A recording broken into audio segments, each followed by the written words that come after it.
Do Arab states think it's great? Let's go to Riyadh. Salman Al-Ansari is founder and president of the Saudi American Public Relations Affairs Committee. Is Donald Trump right? Do many Arab leaders think this is a great deal? I think we should not look at it like from a zero-sum kind of approach. Let's face the realities. The Israeli-Palestinian issue has been there for decades, for 7 decades. Everyone wants to see a solution for the Israeli-Palestinian issue. We have to be very realistic. We should not be throwing a lot of allegations or speculations until we see the overall 80 pages deal.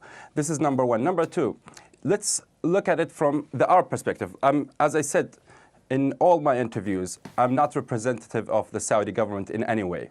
So I might also differ in my opinions with some of the policies.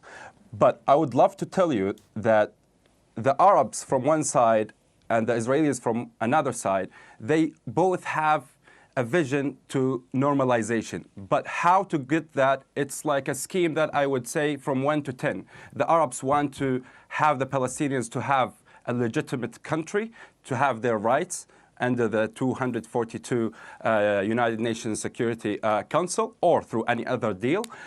And from 1, we will reach 10, which is complete normalization, not with only the Arab countries, but also with the 57 Muslim nations.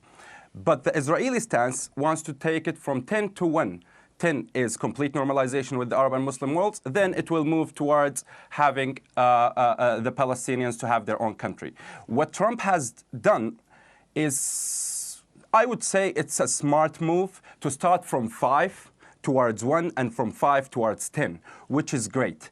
I would see it as a great deal. But what's your reaction? What's your reaction when you hear Asil Al-Dik say that this is just going to buy more time for the Israelis, and also say that, well, the presence in the room, in the East Room of the White House, of the ambassadors of Oman, Bahrain, and the United Arab Emirates, that's an outright endorsement for this plan?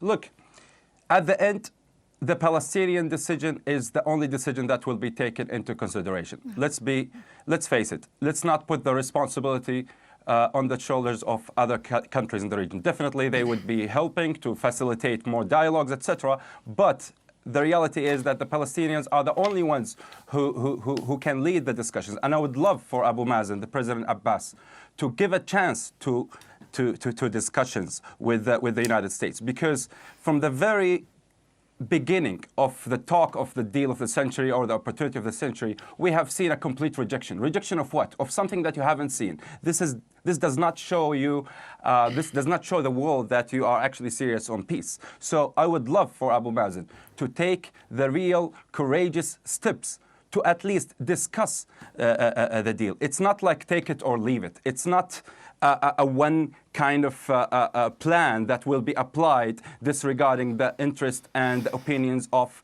the leaders in Palestine. So I would love to not speculate a lot. I would love the Palestinians to take the lead on showing to the world that they are not only a nation that wants to go for confrontation, but also to be courageous enough to have a seat on the discussion plan to have a lasting peace between the Palestinians and Israelis. Thank you, and I would love if you can allow me to have some moments. Basically, let's have it very clear.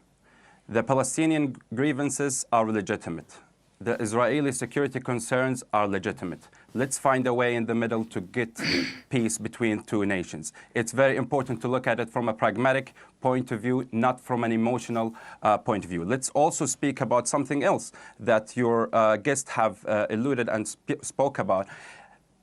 We in the region, everything has changed. The region used to have 3 hats.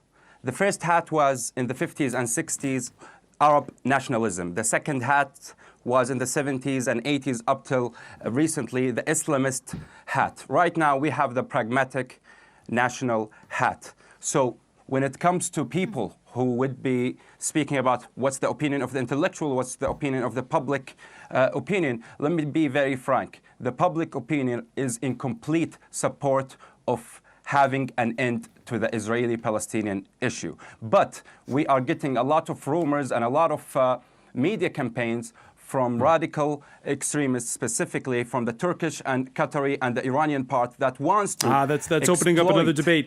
Unfortunately, the cause of the Palestinian of the Palestinian people. Salman, unfortunately, we're running short on time, but I want to thank you so much for joining us from Riyadh.